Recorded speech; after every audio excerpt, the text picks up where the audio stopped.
Hey guys, Jeremy here with Simple Life, and today is Wednesday, November 7th, and we're about like a little over a week into this 30-day challenge I've put myself through, and it's really difficult to come up with content every single day. You know, I mean, you could just do like a vlog, like, oh, blah, blah, you know, here's my lunch. Not that I don't like lunch, I love lunch. I really used to pride myself on getting to every single DM on Instagram, every single email that you guys have asked me, and try to do my best to answer your questions.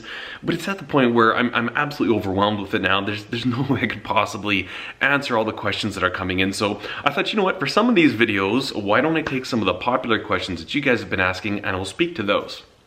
One question I get asked probably 5 to 10 times per week is, what is my belt progression? Like, what belts do I use when I'm making my knives? So we're gonna kind of talk about that and maybe just give you a little bit to think about to help you make up your own mind. But the key thing to remember about knife making, any making, is that there's so many different ways to do it. You know, the belts that I use might not be the belts that somebody else uses, and what I'm showing you here might not work very well for you, but the more information that we have that we can kind of conglomerate and amalgamate, the more we can make up our own mind. So I encourage you, take a look at this. If you're a new maker, hopefully it gives you a few things to think about, maybe things you didn't know, if you're curious about the specific types of belts. And then if you've been making knives for a long time, you know what, sometimes I really like to see what other people are using, even though I'm set in my ways to a certain point. At the same time, I'll see something like, oh dude, I'm doing that instead. So let's get into it. Consideration number 1, grit. Obviously, probably one of the most fundamental parts of every belt is how coarse or fine the grit is. I mean, everyone is given some type of a designation. They're not always standardized, but that's one of the most important things you need to know about that belt.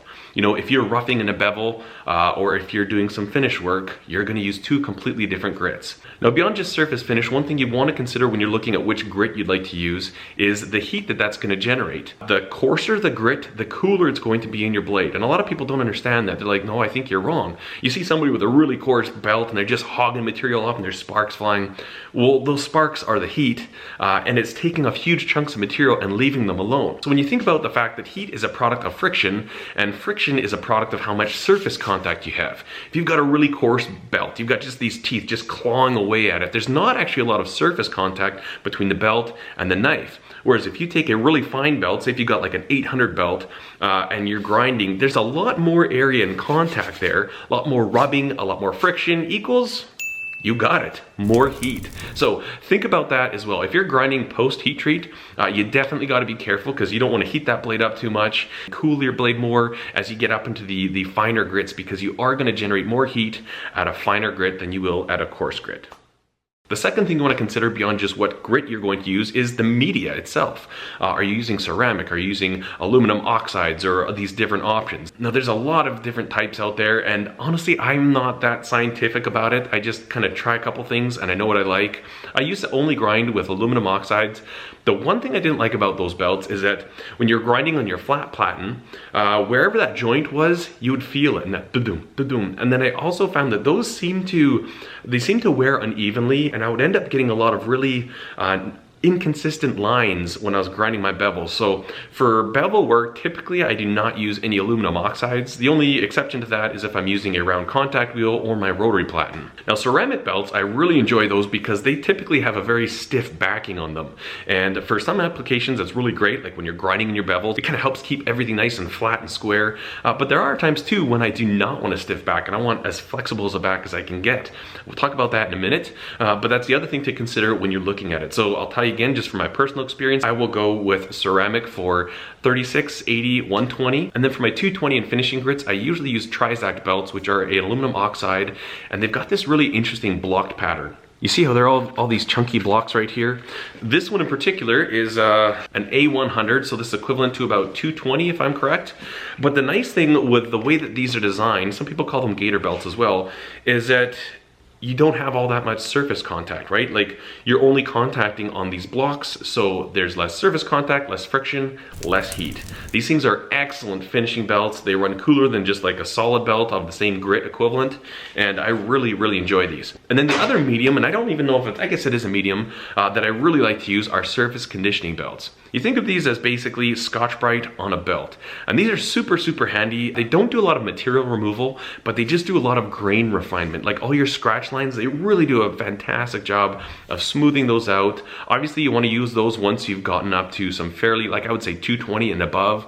But when you go over that with the surface conditioning belt, it just kind of adds, it kind of blends everything. It kind of gives this creamy, satiny look. It's just absolutely fantastic belts. If you've never tried one of those belts, and you want to get into not doing a hand-sanded finish on your bevels, you owe it to yourself to give those ones a try.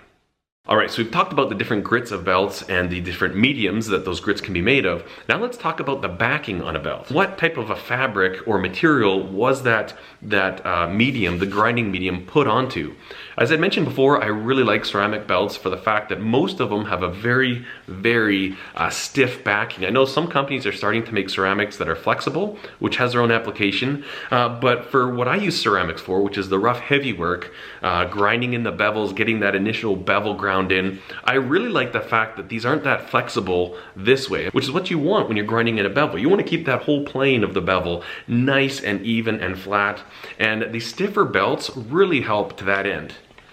My battery's about to die. Stand by. Fresh battery, check. All right, so there are times when it's advantageous to have a lot of flexibility in your belt. Typically that's during some of the finish work, maybe the handle shaping. This here is a little knife that I do. This is a sheep's foot EDC, and I like to get a really nice soft edges and transitions in here. Clearly, if I was running a belt on my grinder that was really stiff backed, I mean, it's a 2-inch belt. It's just gonna sit there like this. So I wanna look for a belt that's really flexible. The example of what I use are J-Flex belts, and I'll actually show you real quick. This is called a scalloped belt as well. You can see this belt is only 1 inch wide, but that J-Flex, it's I think it's a trademark of Klingspor, but these things are incredibly flexible and they give me a lot of options, a lot of ability to get inside these little nooks and crannies and kind of smooth out profiles and get at the inside of radius. They conform to the shape. These scallops, they'll kind of wrap themselves around there. With these scallops, it makes it so that each one can kind of wave and move over the material without digging into it, which is huge. And these are just fantastic belts. And again, this is a belt that I couldn't be without this belt. One other thing to think about with these scalloped belts is that they're not all created equal. I ended up buying some really cheap ones, some like no-name knockoff brands, and they were absolutely horrible. The scallops didn't scallop. They were cutting into my material.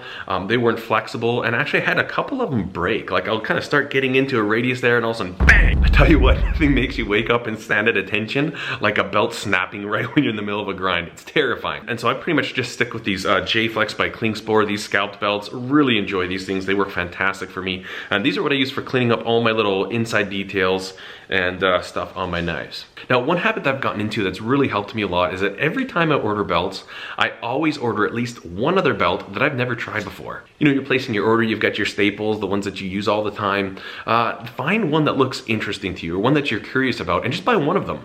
You can try that out, see what you like about it, and it's either gonna be a game changer for you, and it's like, wow, it'll make one of your processes so much better, or it'll be like, yeah, it's kind of similar. Then you can look at the price comparison and how long they last and see maybe if there's some money savings to you there. Or you'll be like, oh man, this thing sucks. Why did they make these? The more belts you try, the more you realize what you like and what works for you. So I'm having a harder time every time I order that one weird belt I've never tried. Most of them end up coming in as a disappointment, but eventually I'll kind of have a really great sense of everything that's out there, and at least you can kind of confirm your own thoughts or be like, yeah, you know what, I'm really happy with this. And you're always going to be progressing. Even if you're trying something that's not going to be a progression, you're not going to use it, at least you've answered that question for yourself. Now, another thing to consider with belts is the price. You know, you've got the certain brand name ones that tend to be more expensive, but a lot of companies are starting to produce less expensive ones, but of maybe less quality. I've seen a lot of different talk and there's a lot of different opinions about this, and I'm kind of still trying to make up my mind entirely. I kind of see both sides. I mean, I've used the Norton Blazes and the more expensive, the brand name belts, and they work great, but I saw some gentlemen making arguments towards the cheaper ones saying, you know what, these things are half the price, so I can go through, I can use 2 belts for your one. Belts cut better when they're brand new, so in theory, I'm having more time with a brand new belt than you are. I'm getting better. I don't know. I mean, I think you'd have to do some fairly, very scientific and controlled analysis to make a good decision, but I have tried a lot of really, really cheap belts, and I honestly can't tell that they last that much less than a really expensive belt. So there's also the other advantage that, you know, you could use more belts. You go like one belt per blade. You know, typically with my better belts, I like to get 2 bevels depending on the knife size and stuff. But after a couple of knives, I'll usually retire that belt for using on profiling and roughing things in, or something else, something that's not as important to me as my bevel. And so the one thing is, if you're using cheaper belts, you know, you can kind of just toss them with every knife. The cost is going to be the same, and I've started doing that a few times, and I honestly think there's something to be said for cheap belts and just use way more belts. I mean, obviously it's, you know, you're being more wasteful and there's more garbage being created, but I don't know, I'm not entirely sure about that yet, but that is something you want to consider and think about. And maybe again, that's what you could do with your buying 1 belt per order. If you're stuck, if you're set on these certain brand of belts, try one of the cheapos, buy one of those, give it a test, see what you think, and make your own informed decision. Now, kind of to wrap this all up, the belts that I've been talking about are all 2x72 belts. Now, there are more companies starting to make different sizes. I get one question all the time, is like, you know, should I start with a 1x30? I've never used anything but a 2x72. I started out filing bevels by hand, and after I did about 5 knives, I made my own 2x72 grinder. I've actually got a video about that. I'll put a link up in the corner here. But that's what I went to. I went straight from hand filing to a 2x72. So I have never ground a bevel on a 1x30, on a 2x42, or anything. So I really am not the guy to ask about those things. But I know True Grit is one place that I buy a lot of my belts from, and I have no affiliation with them. But I do know that they're starting to make a lot of these smaller sizes in these types of options. So I do believe there's companies out there that are making, you know, ceramic 1x36 belts and different types of finishing belts for these smaller sizes, the non-72 belt size, which is really cool to see, because there's definitely a market there to be served. The huge advantage to the 72-inch is that you've got a longer belt, so it has more time to cool before it comes contact with your knife again. And I think that's kind of the reason why they've gone with that size for knife making as a general standard. And I guess to very specifically answer my typical workflow, I'm not overly regimented, I'm fairly loose. I mean, things change all the time in my shop, I'm not gonna lie. Like, I'll do a few blades like this and I'm like, I'm bored, and I'll just arbitrarily do something different. And then, you know, compare and contrast, then yeah, eventually gonna get more into a routine of things because you find that works best. But the way that I go through my belts, I guess as a standard right now, I do a 36 grit ceramic for my rough in. And also the other thing to think about, I should have covered this before, when you're choosing your belt grit, you also want to think about your material thickness. Typically I'll do a 36 grit and I'll go about 80% of my grind. So basically bring that bevel into about 80% of its complete dimension. And from there I'll finish up and just start working finer and finer. But if I'm working with material that's 1/8 of an inch or thinner, usually I don't do 36 grit because those scratch marks are just too thick in there. And you know, they're gonna be too hard to clean up. They're gonna be so deep, by the time you come into your final dimension, you're still gonna have those scratch marks there. So when I'm working with material 1/8 or thinner, usually I start at about an 80 grit, and yeah, it's something like that. But again, yeah, so it all depends on your material that you're working with for which grit you're using. But typically, I mean, why wouldn't you want to get as much work done as possible? I think when I started, I was doing like 80s and 120s, and I'm kind of glad I was, because, you know, things happen slower when you're moving less material. At the same time, I find it smoother when I'm just cranking. I find my grinds are beautiful with the really coarse. You're just hogging off material, you get that bevel set and you can ride it, you can adjust it, and I find, I don't know, I just find grinding with coarse belts, it feels smoother than it does once I'm up into the finer grit. So that's something to consider as well. 36 grit, 80 grit, 120 grit, all ceramic.